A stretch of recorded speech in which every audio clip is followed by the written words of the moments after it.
Bonjour et bienvenue à l'émission Chrétien comme Christ. Nous allons continuer notre étude de la parole de Dieu.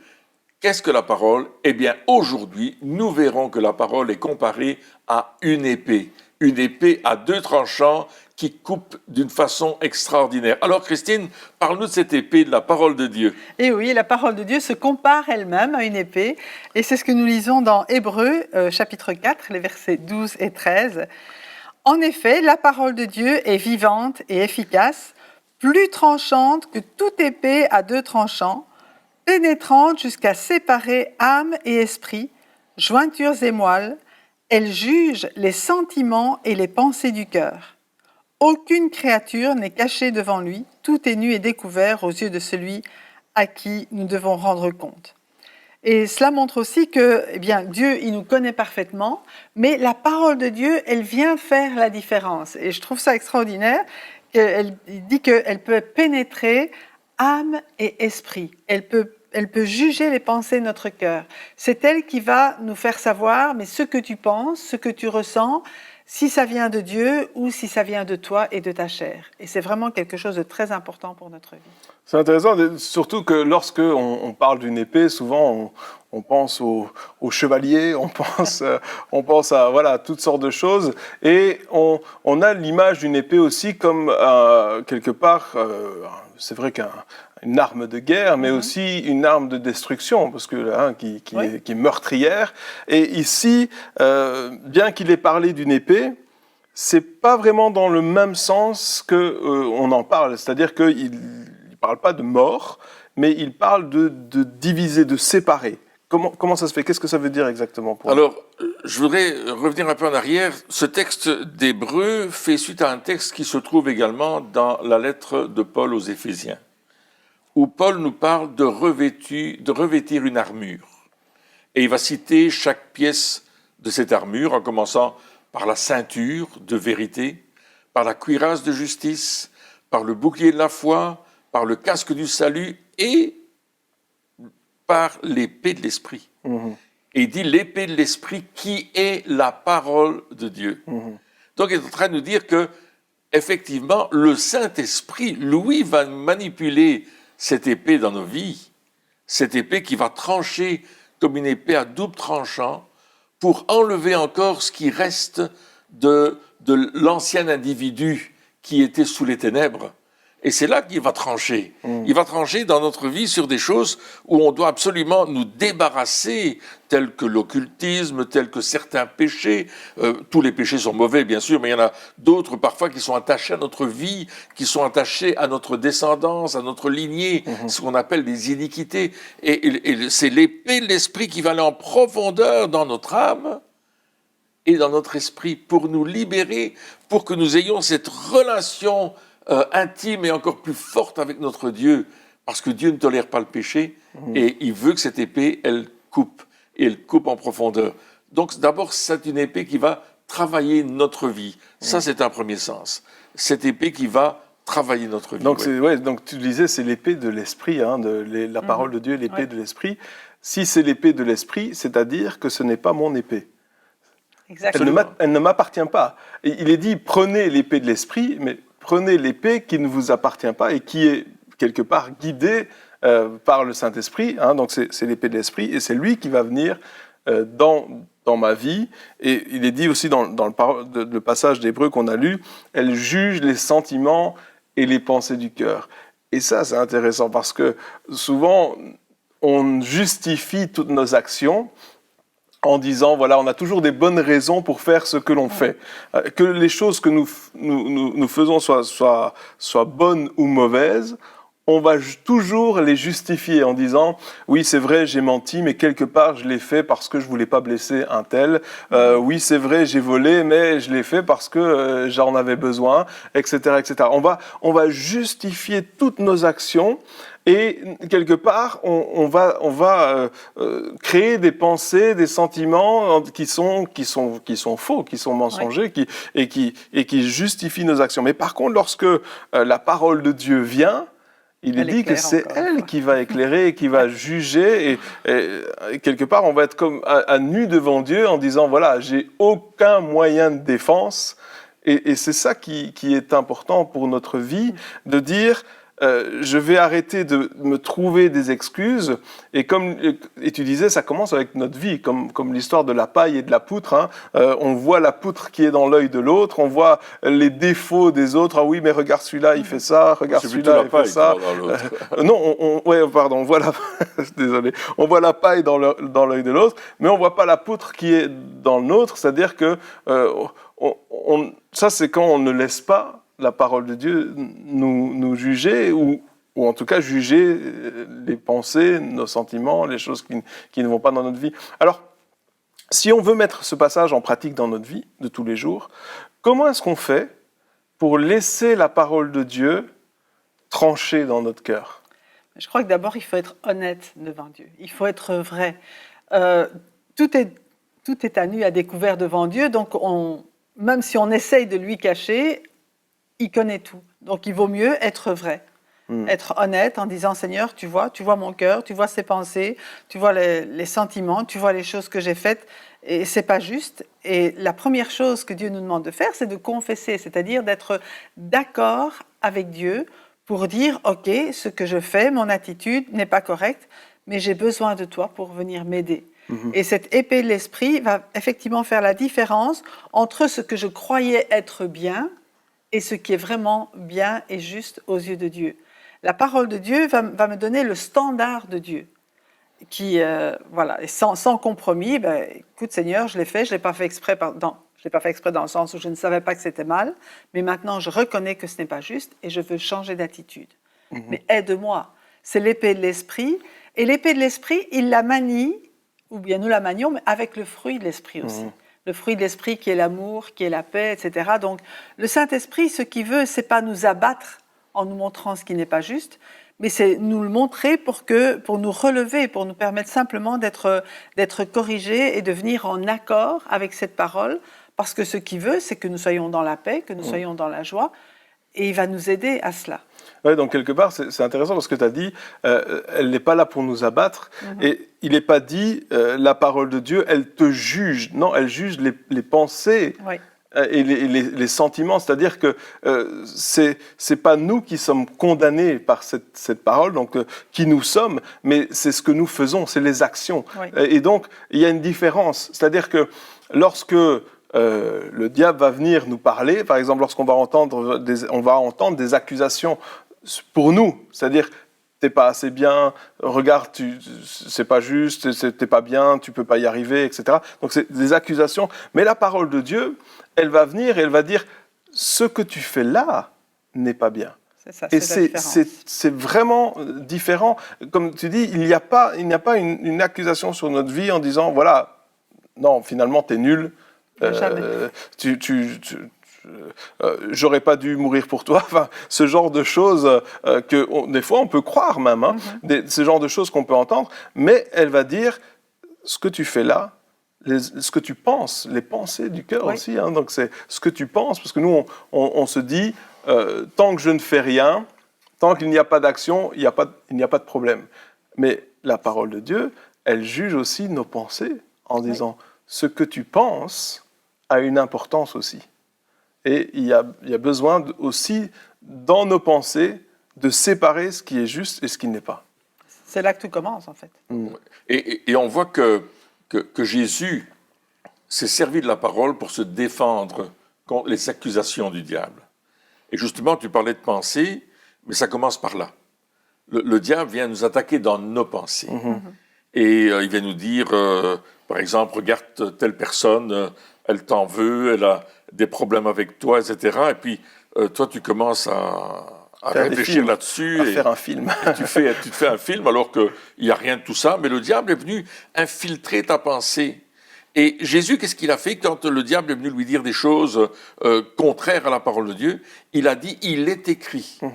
Et s'est servi de cette épée de la parole de Dieu pour résister au diable et afin qu'il s'enfuit loin de lui. Donc c'est vraiment pas pour nous accuser. Non. Cette parole-là, elle est pour nous aider à vaincre. Absolument. Elle est pour nous aider à remporter le combat contre justement ces pensées, parce qu'elle va venir nous dire, attention, les pensées qui sont là, c'est pas de moi. elles ne sont pas justes, ne les accepte pas. C'est comme Exactement, ça. et c'est comme ça que tu vas citer la parole de Dieu en disant, non, non, il est écrit, tu aimeras ton prochain comme toi-même. Oh Seigneur, je veux aimer cette personne. Tu ne porteras pas de jugement ou d'accusation contre une personne. On vient te dire quelque chose contre quelqu'un, mais ne porte pas d'accusation contre cette personne. Parce que on t'a simplement répété quelque chose et tu sais même pas si c'est vrai. Et si la personne qui l'a répété, elle-même l'a entendu de quelqu'un d'autre qui lui a répété, etc. Et on sait que ce genre de choses, à la fin, tout est déformé. Ouais. Et on croit des mensonges. Et là, on doit... on appelle ça des fake news aujourd'hui, hein, Ouais. des fausses nouvelles. Ouais. Et l'ennemi vient vers nous et nous apporte des fausses informations pour nous faire dévier du chemin, pour qu'on aille dans la mauvaise direction. Alors, qu'est-ce qu'il faut faire ? Lorsque ça nous arrive, la première chose à faire, c'est de reconnaître que c'est une action de l'ennemi. Parce que comment est-ce qu'on le reconnaît ? En sachant qu'elle n'est pas conforme à l'ensemble de la parole de Dieu, à l'ensemble de l'Écriture sainte. On l'identifie comme un mensonge. Exactement, on l'identifie comme un mensonge. La deuxième chose, c'est nous-mêmes nous repentir d'avoir cru quelque chose, ou d'avoir fait, ou d'avoir pensé quelque chose qui n'était pas juste, et dire Seigneur, je me repens, je te demande pardon, je ne veux pas cette pensée en moi. Et ensuite, il faut remplacer cette pensée ou cette situation par la parole de vérité qui va venir prendre sa place. Et ça devient l'épée de l'esprit qui résiste à l'ennemi. Comme lorsque Jésus a dit, c'est pas ça qu'il est écrit, c'est pas ça que ça veut dire, c'est ce que la parole dit, c'est ça. Moi, je veux pas dire ça, je veux dire ça. Oui, c'est écrit ça, mais là, tu l'as pris hors du contexte. Exactement. Voici dans le contexte. Parce que là, on en a déjà parlé dans des émissions précédentes, mais le mensonge et les fake news, les fausses nouvelles, ressemblent à des vraies nouvelles. Oui. À la base, si on regarde juste de l'extérieur, on peut croire, en voyant peut-être une photo, que cette photo veut dire quelque chose, mais ce n'est pas ça qui s'est passé. Et c'est pour ça qu'il est important justement de méditer la parole de Dieu, parce que comme les faux billets ressemblent aux vrais, sinon ils ne seraient pas en circulation, oui, tout à fait. Eh bien, on a besoin justement d'apprendre quel est le vrai pour pouvoir détecter le faux. Et cette parole de Dieu, j'aime bien le texte parce qu'il dit « elle est vivante et efficace ».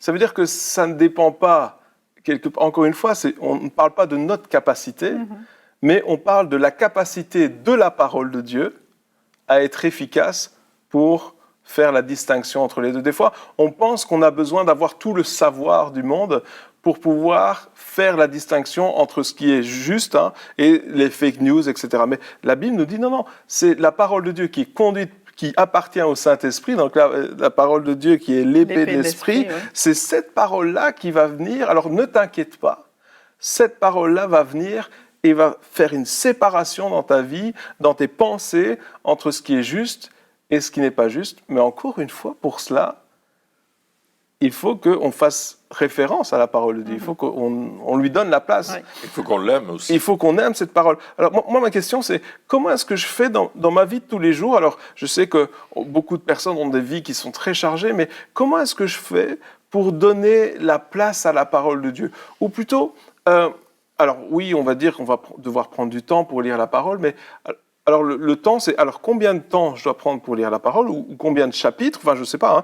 Et qu'est-ce que je dois faire après pour que je vois que cette parole porte du fruit dans ma vie ? Alors, combien de chapitres ? Ça dépend effectivement du temps dont on dispose. Mais si déjà, peut-être même une quinzaine de versets, mais qu'on peut méditer. Et là, quand on voit un verset qui nous touche particulièrement... Mais je conseille qu'on l'étudie par cœur. Vraiment qu'on le note sur une petite carte, une petite fiche avec sa référence, et puis qu'on revoie ce verset et puis les autres qui vont suivre. Donc on parle d'une étude à long terme, parce que si on prend 15 versets de la Bible par jour, ça fait beaucoup de jours pour la Bible. Non, mais c'est vrai. Quand j'ai lu la Bible pour la première fois, je ne crois pas que je lisais beaucoup plus que cela, mais elle me parlait, elle me touchait. Ou bien on lit la Bible en un an, ce qui est possible aussi, mais là, je veux dire, c'est une lecture rapide. C'est du condensé quand même. C'est du condensé, ça donne une idée globale de la pensée de Dieu, ce qui est très important aussi. Mais après, quand on veut la méditer, là, il faut quand même se contenter Ça veut dire qu'on pourrait faire deux choses simultanément, c'est-à-dire lire la Bible en un an d'un côté, par exemple au matin, lorsqu'on se lève, ou plutôt au soir, et puis lire 15 versets à un autre moment de la journée, et apprendre un des versets, c'est ça, par un ou deux. Enfin, des fois, il y a des versets qui vont ensemble, il faut absolument les apprendre les deux, ou sinon ça n'a pas de sens. Donc, apprendre par cœur, noter, écrire, faire un devoir quand même. Exactement, quelque part. Parce que c'est de ça aussi qu'on aura besoin quand on va être face à une situation difficile, face à une opposition, face à des pensées qui nous traversent. Ces versets-là vont nous sauver la vie. Ils vont vraiment, le Saint-Esprit va venir en nous ramener ces versets en mémoire pour dire non, ce que je pense, c'est pas juste. On n'aura pas toujours le temps d'ouvrir la Bible en disant qu'est-ce que tu me dis, Seigneur, mais ces versets seront dans nos cœurs. Je serre ta parole dans mon cœur. Ils seront ancrés en nous. Ils seront ancrés en nous afin de ne pas pécher contre toi. Et je pense que ce serait important ici de lire quand même Luc, comment Jésus lui-même a réagi face aux attaques du diable, puisque qui dit épée dit quand même combat. Et on a quand même un combat spirituel qui est réel et qui se passe effectivement d'abord dans nos pensées. C'est le siège du combat, il est dans nos pensées. Et Jésus, quand il s'est trouvé devant le diable qui venait le tenter, vraiment en direct, eh bien, à chaque fois, il s'est servi de la parole de Dieu. Alors, si vous voulez bien, on va lire ce passage dans Luc chapitre 4. Jésus était déjà rempli du Saint-Esprit, donc il venait d'être baptisé. Il revint du Jourdain, il fut conduit par l'Esprit dans le désert, où il fut tenté par le diable pendant 40 jours. Il ne mangea rien durant ces jours-là, et quand cette période fut passée, il eut faim. Le diable lui dit, « Si tu es le Fils de Dieu, ordonne à cette pierre de devenir du pain. » Et Jésus lui répondit, « Il est écrit, l'homme ne vivra pas de pain seulement, mais de toute parole qui sort de la bouche de Dieu. » Donc Jésus, le diable, il commence par mettre le doute. Et c'est toujours le même scénario.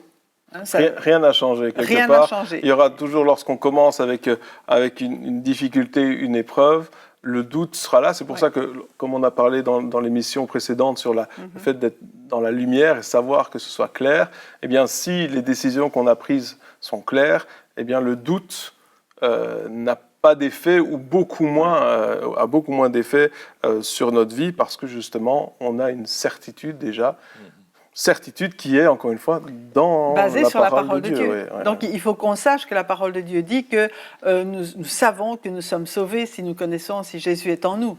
Il y a des versets qui sont vraiment des versets clés sur notre identité, sur notre salut, pour avoir de l'assurance, parce qu'ici, le diable, il vient tenter Jésus sur son identité. Si tu es le Fils de Dieu, est-ce que tu es vraiment le Fils de Dieu? Alors, prouve-le. Et prouve-le à ma manière, à la manière du diable. Et Jésus dit non. Moi, je n'ai pas à être soumis. Donc, il dit, l'homme ne vivra pas de pain seulement. Ce n'est pas ma nourriture physique qui est essentielle pour moi maintenant. C'est vraiment la parole de Dieu. C'est par elle que j'ai la vie et la vie éternelle. Donc, c'est Jésus, par elle que je maintiens. Quelque part, il base son identité non sur ses capacités, mais sur la parole de Dieu. Exact. C'est-à-dire que lorsque des fois le diable vient et nous attaque, il dit, voilà, prouve que voilà, c'est bien ça, on aurait tendance à dire, ok Seigneur, aide-moi à le prouver. Mais Jésus ne rentre même pas dans le jeu. Pas du tout. En disant, je n'ai pas besoin que tu me dises qui je suis, Dieu me l'a déjà dit. Je sais déjà qui je suis. Oui, absolument. J'ai cette identité qui est en Dieu et j'ai rien à prouver. Mon identité est dans la parole de Dieu. Et ça aussi, on pourrait faire toute une émission. plein d'émissions sur le sujet, parce que notre identité est dans la parole de Dieu.